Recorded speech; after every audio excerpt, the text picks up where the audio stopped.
आपके दिमाग में कितनी गंदगी है वो आपके घर तक सीमित रखिए।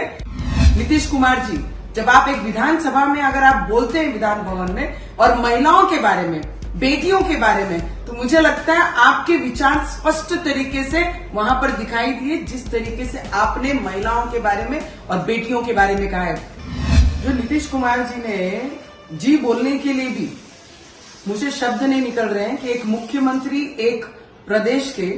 अगर इस तरीके से विधान भवन में इस तरीके से विधान करते हैं तो मुझे लगता है वो बिहार की जनता ने उन्हें उत्तर देना चाहिए। और देश की जितनी महिलाएं, बेटी जिन्होंने भी आज नीतीश कुमार का ये बयान सुना है और विधान भवन में इस तरीके से आपके दिमाग में कितनी गंदगी है वो आपके घर तक सीमित रखिए। नीतीश कुमार जी, जब आप एक विधानसभा में अगर आप बोलते हैं विधान भवन में और महिलाओं के बारे में, बेटियों के बारे में, तो मुझे लगता है आपके विचार स्पष्ट तरीके से वहां पर दिखाई दिए जिस तरीके से आपने महिलाओं के बारे में और बेटियों के बारे में कहा है। तो मुझे लगता है आपने बिहार की जनता के साथ साथ पूरे देश की महिलाओं को और बेटियों को न्याय देने की बात करनी चाहिए, ना कि इस तरीके के जो विधान आपने किए उसके लिए आज आपने राजीनामा देना चाहिए। माफीनामा नहीं, हम बेटियों को इस देश की आपका राजीनामा चाहिए, क्योंकि इस तरीके के विचारधाराओं की मुख्यमंत्री अगर कोई प्रदेश में होंगे तो हमारे देश की संस्कृति और हमारी महिलाओं पे दाग लगाने वाला व्यक्ति ये होगा। जो नीतीश कुमार जी ने जी बोलने के लिए भी मुझे शब्द नहीं निकल रहे हैं कि एक मुख्यमंत्री एक प्रदेश के अगर इस तरीके से विधान भवन में इस तरीके से विधान करते हैं तो मुझे लगता है वो बिहार की जनता ने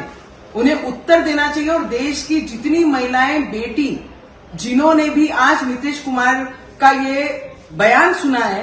और विधान भवन में इस तरीके से आपके दिमाग में कितनी गंदगी है वो आपके घर तक सीमित रखिए। नीतीश कुमार जी, जब आप एक विधानसभा में अगर आप बोलते हैं विधान भवन में और महिलाओं के बारे में, बेटियों के बारे में, तो मुझे लगता है आपके विचार स्पष्ट तरीके से वहां पर दिखाई दिए जिस तरीके से आपने महिलाओं के बारे में और बेटियों के बारे में कहा है। तो मुझे लगता है आपने बिहार की जनता के साथ साथ पूरे देश की महिलाओं को और बेटियों को न्याय देने की बात करनी चाहिए, ना कि इस तरीके के जो विधान आपने किए उसके लिए आज आपने राजीनामा देना चाहिए। माफीनामा नहीं, हम बेटियों को इस देश की आपका राजीनामा चाहिए, क्योंकि इस तरीके के विचारधाराओं की मुख्यमंत्री अगर कोई प्रदेश में होंगे तो हमारे देश की संस्कृति और हमारी महिलाओं पे दाग लगाने वाला व्यक्ति ये होगा।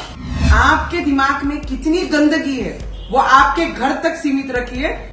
नीतीश कुमार जी, जब आप एक विधानसभा में अगर आप बोलते हैं विधान भवन में और महिलाओं के बारे में, बेटियों के बारे में, तो मुझे लगता है आपके विचार स्पष्ट तरीके से वहां पर दिखाई दिए जिस तरीके से आपने महिलाओं के बारे में और बेटियों के बारे में कहा है।